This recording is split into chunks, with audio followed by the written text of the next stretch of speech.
नमस्कार साथियों, मैं आपका साथी रमेश रामावत। दोस्तों, दिलीप जी ओड़ा ने दिखाई आज दरिया दिली। दिलीप जी ओड़ा चाहते हैं कि हर कीमत पर नेक्सा पीड़ित हम सब लोगों को राहत मिले। दिलीप जी ओड़ा ने ओपीजी एंड सतवीर जी और साथ में उनके सभी अन्य साथियों को से निवेदन किया है कि हमारे साथ आइए और हम सब एक मंच पे होके सभी पीड़ितों का हिसाब करवाते हैं। इसी के मद्देनज़र जिस तरीके से आप सभी जानते हैं कि ओपीजी ने शर्त रखी है कि हमें लिख के दिया जाए, हमें गारंटी दी जाए, उसी के एवज में दिलीप जी ने काफ़ी दरियादिली दिखाते हुए उनसे निवेदन किया है कि मेरी जो भी 20-30 करोड़ रुपए की संपत्ति है उसका एग्रीमेंट मैं आप लोगों के नाम करवाने के लिए तैयार हूँ, लेकिन आप किसी भी कीमत पे हमारे साथ हो जाइए ताकि जो भी अंदर जो बैठे हैं नेक्सा कंपनी के एमडी सीएमडी वो लोग बाहर आ सकें और लोगों को राहत मिल सके। मैं भी अपने चैनल के माध्यम से OPG and Satveer ji and party से निवेदन करना चाहूँगा कि इससे ज़्यादा विनम्रता, इससे ज़्यादा दरियादिली हो नहीं सकती किसी के लिए भी। आप लोगों को जिस तरीके की भी गारंटी चाहिए, आपको ज़मीन की गारंटी चाहिए, आपको लिखित में गारंटी चाहिए, वो सब दिलीप जी ओड़ा देने के लिए तैयार हैं। तो मुझे नहीं लगता कि इससे आगे और कुछ बचता है। आपकी यही शर्त थी कि हमें लिखित में दिया जाए, हमें प्रॉपर्टी हमारे नाम की जाए गारंटी के तौर पे।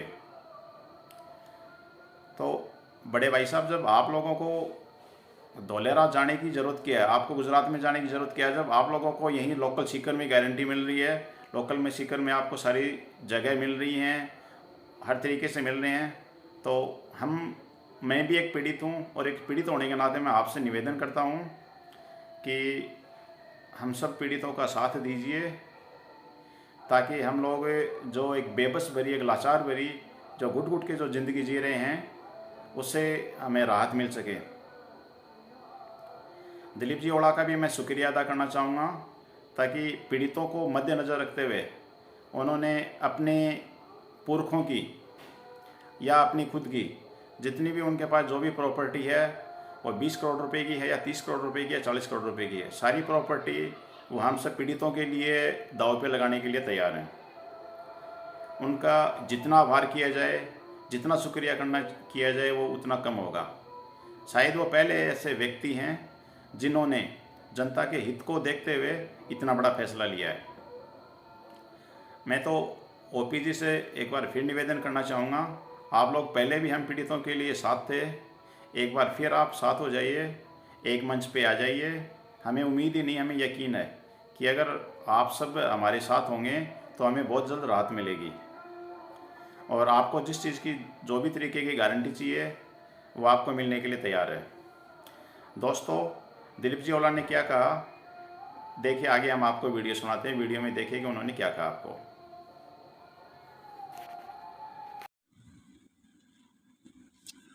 मैं सभी भाई बहनों से हाथ जोड़ के एक ही निवेदन करना चाहता हूँ कि जो भी मैंने कल भी एक वीडियो डाली थी उसका कोई स्पॉन्सर नहीं निकला, और आज मैं ये कहना चाहता हूँ कि जो ओपीजी है, चाहे जितेंद्र जी है, चाहे सतवीर हो, चाहे कोई भी भाई हो, मैं ये कहना चाहता हूँ, वो कहते हैं कि मेरे को लिखित में चाहिए, तो मैं ये कहना चाहता हूँ कि मेरे पास मेरी पैतृक संपत्ति है, उसका कागज मैं आपको दे सकता हूँ, और चाहे वो ज़्यादा तो नहीं है, 20-30 करोड़ की संपत्ति तो है मेरे हिसाब से, वो मैं जनता को दे सकता हूँ।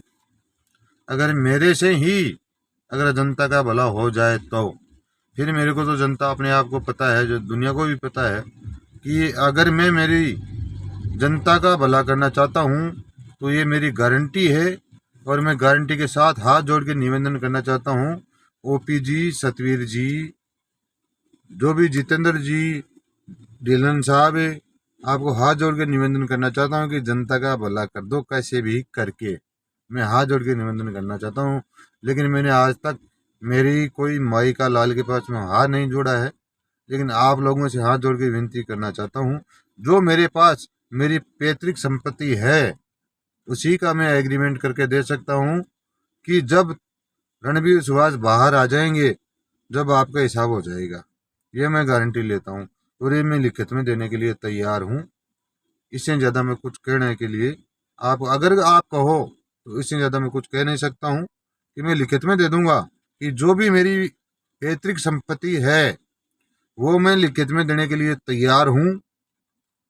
20-30 करोड़ की तो मालिक की दया से है ही है, और आप तो गवर्नमेंट रेट तय कर लेना, और आप 5 दिन का समय देता हूँ, 2 दिन का समय ले लो, आप ट्राई कर लो कि दिलीप के पास में कितनी संपत्ति है पैतृक, उसी का एग्रीमेंट करके दूंगा मैं आपको कि आप हमारे साथ हो जाइए, जनता का भला हो जाए। और मैं यही कहना चाहता हूँ कि रणबीर और सुभाष दोनों बाहर आएंगे, अगर वो बाहर आएंगे तो आपका अगर हिसाब नहीं करेंगे तो मेरी प्रॉपर्टी आपके पास में रहेगी और वो आपके नाम करवा लेना, ये मैं लिख के देता हूँ। इससे ज़्यादा मैं कुछ नहीं करना चाहता हूँ। इससे ज़्यादा अगर आप मेरे पास में कोई लिख के देने वाला है तो आप मेरे को लिख के दे दो कि दिलीप भाई आप मान जाओ। मैं तो ऐसी कोई बात भी नहीं की है, मैं तो हाथ जोड़ के विनती कर रहा हूँ जनता से कि जनता का भला हो जाए। कैसे भी करके रणवीर बाहर आएगा, सुभाष बाहर आएगा तो जनता का हिसाब करेगा। अगर नहीं करेगा, अगर बाहर आने के बाद में भी आपका हिसाब नहीं करेगा जनता का, तो मैं आपको लिख के देने के लिए तैयार हूँ कि मेरी प्रॉपर्टी बेच के और जनता का हिसाब करवा देना। सतवीर को भी बोलता हूँ और ओपी जी को भी बोलता हूँ और जितेंद्र जी को बोलता हूँ और डेलन साहब को भी बोलता हूँ, हाथ जोड़ के बोलता हूँ। इससे ज़्यादा मैं कुछ नहीं कह सकता हूँ। सुबेरे कोर्ट में आ जाना और मैं लिखित में देने के लिए तैयार हूँ। अगर रणबीर सुभाष अगर बाहर आएंगे और जनता का हिसाब नहीं करेंगे तो मेरी प्रॉपर्टी आपके नाम करने के लिए मैं तैयार हूँ। हाथ जोड़ के निमन। जय हिंद, जय भारत।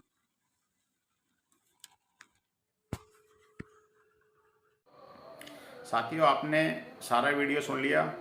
अब मुझे नहीं लगता है कि इसके बाद में मुझे और कुछ कहने की ज़रूरत है। मैं एक बार फिर से दिलीप जी का बहुत बहुत आभार जताऊंगा तहे दिल से। उन्होंने हमारे लिए इतनी बड़ी कुर्बानी देने के लिए वो तैयार हैं। और साथ में मैं ओपी जी, सतवीर जी और जो भी उनके साथ हैं उनसे मैं हाथ जोड़कर नम्र निवेदन करता हूँ कि एक मंच पे आ जाइए। आपको तो हर तरीके से गारंटी मिलने को लिए तैयार है। अब मुझे नहीं लगता है कि इससे ज़्यादा आपके ऊपर डिमांड होगी। आप का भी टारगेट यही है कि हमारा जो भी जमा पूंजी है, हमारी जीवन भर की पूंजी है, जो हम गंवा चुके हैं वो हम लोगों को मिले। हम सब का भी टारगेट यही है। ओला जी का टारगेट भी यही है, अपने काजला जी का टारगेट भी यही है, रोगाराम जी का टारगेट भी है। हर एक पीड़ित यही चाहता है कि उसे पैसे मिलें। साथ में हम सब ये भी चाहते हैं कि हमें जल्द से जल्द मिलें, क्योंकि हम लोग ज़्यादा सब्र और ज़्यादा पेशेंस या लंबा टाइम हम नहीं झेल पाएंगे। शायद ही ऐसा कोई हो जो झेल पाए। इसी के साथ मैं अपनी वाणी को विराम देता हूँ। उम्मीद करता हूँ मैं अपने चैनल के माध्यम से कि ओपी जी, सतवीर जी एंड जो भी भाई लोग हैं मेरे, वो इस विषय में सोचेंगे और कुछ राहत की उम्मीद करता हूँ मैं उनसे कि कुछ पॉजिटिव सोचेंगे। साथ ही मैं अपने सभी पीड़ित भाइयों से निवेदन करता हूँ कि ओला जी ने जो कुर्बानी दी है उसमें उनका मनोबल बढ़ाइए। और वो एक पहले ऐसे इंसान हैं जिन्होंने हम सब पीड़ितों के बारे में इतना सोचा है, इतना सब कुछ किया है। एक बार उनका दिल से आभार। और दोस्तों, आपके जो भी सवाल हैं या आपका जो भी जवाब है आप कमेंट बॉक्स में दीजिए। कमेंट बॉक्स आपके लिए खुला रहेगा। नमस्कार दोस्तों, जय हिंद, जय भारत।